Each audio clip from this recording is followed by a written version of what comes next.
नमस्कार, तनिष्का कुकिंग रेसिपीजमध्ये तुमचं स्वागत आहे। आज आपण जी रेसिपी बघणार आहोत ती मकर संक्रांती स्पेशल बघणार आहोत। तिळाचे लाडू कशी बनवायची त्याची रेसिपी आहे। तर चला सुरुवात करूया आजच्या रेसिपीला। मी इथे कढई घेतली आहे, कढई थोडी तापत ठेवलेली आहे आणि कढईमध्ये अर्धा किलो तीळ घालत आहोत। पॉलिशवाली तीळ नाही घ्यायची, जी दुसरी असते ती घ्यायची। तर तीळ जी आहे छान अशी भाजून घ्यायची।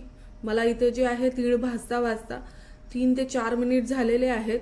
तर तुम्हाला दिसतं व्हिडिओमध्ये आपले तीळ छान अशी भाजून झालेली आहे। तर ही तीळ जी आहे आपण काढून घेऊया एका भांड्यामध्ये। छान भाजून झालेली आहे तीळ आपली। तर ह्या तीळीला जे आहे भांड्यामध्ये काढूया आणि पाक बनवायला घेऊया। तुम्हाला जर पाकाचे लाडू नाही आवडत असतील तर तुम्ही जे आहे ही तीळ आणि गूळ डायरेक्ट मिक्सरमध्ये बारीक करू शकतात। तर सेम कढईमध्ये मी 1 टेबलस्पून तूप घालत आहे। आता या तुपामध्ये जे आहे अर्धा किलो गूळ घालत आहे। चिकीचा गूळ मिळतो मार्केटमध्ये तो घालायचा। पण जर तुम्ही पाक करत नसतील तर चिकीचा गूळ नाही घ्यायचा, जो नॉर्मल गूळ असतो तो घ्यायचा। सर्व गूळ जो आहे कढईमध्ये घालायचा आणि कढईचं जे आहे गॅसची फ्लेम लो ठेवायची, जेणेकरून गूळ आपला जळणार नाही आणि मंद आचेवरती सर्व गूळ आपल्याला पातळ करून घ्यायचा आहे। एकही त्याच्यामध्ये जे आहे खडा राहायला नको गुळाचा। व्हिडिओमध्ये दिसतंय या पद्धतीने हलवत जायचं आणि गूळ जो आहे पातळ करून घ्यायचा।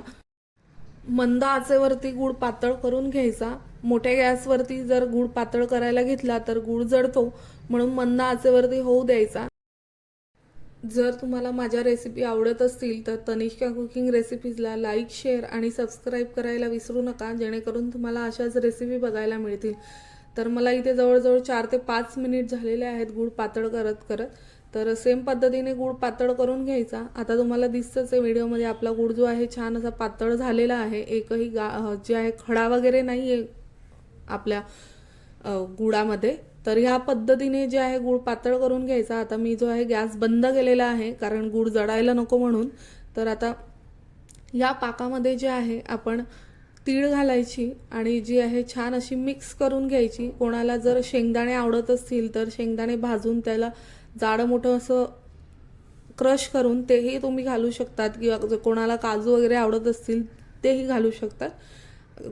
तर सेम पद्धतीने जे आहे छान असं ढवळून घ्यायचं, एक जीव करायचं, छान मिक्स करायचं। आणि जर कोणाला चिकी आवडत असेल तर ताटाला जे आहे तूप लावून हे मिश्रण तुम्ही डायरेक्टही चिकी फॉर्ममध्ये जे आहे थापू शकतात, पण मी इथे लाडू बनवणार आहे। मिश्रण जे आहे तयार झालेलं आहे। हे मिश्रण थंड झालं की लगेच जे आहे कडक होणार, म्हणून जे आहे गरम गरमच आपल्याला याचे लाडू तयार करून घ्यायचे।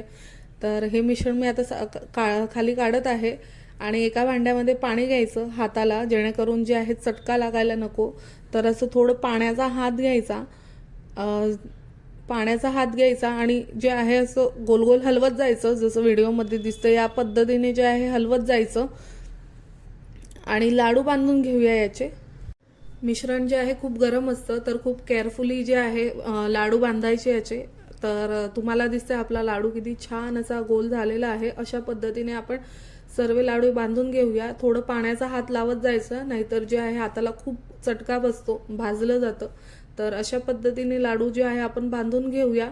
जर कोणाला लाडू बनवता येत नसतील तर ह्या मिश्रणाची डायरेक्ट चिक्की तुम्ही तयार करू शकता, जशी आपण शेंगदाणा चिक्की वगैरे बनवतो तशी। जर आता इथे आपले जे आहे सर्व लाडू तयार झालेले आहेत, थोडं थंड होऊ द्यायचे। मग यांना जे आहे आपण डब्यामध्ये भरून ठेवायचे। हे लाडू जे आहे जवळजवळ 1 महिना खराब होत नाही। तर जर तुम्हाला माझ्या तिळगुळाची रेसिपी आवडली असेल तर तनिष्का कुकिंग रेसिपीजला लाईक, शेअर आणि सबस्क्राईब करायला विसरू नका, जेणेकरून तुम्हाला अशाच माझ्या रेसिपी बघायला मिळतील। धन्यवाद।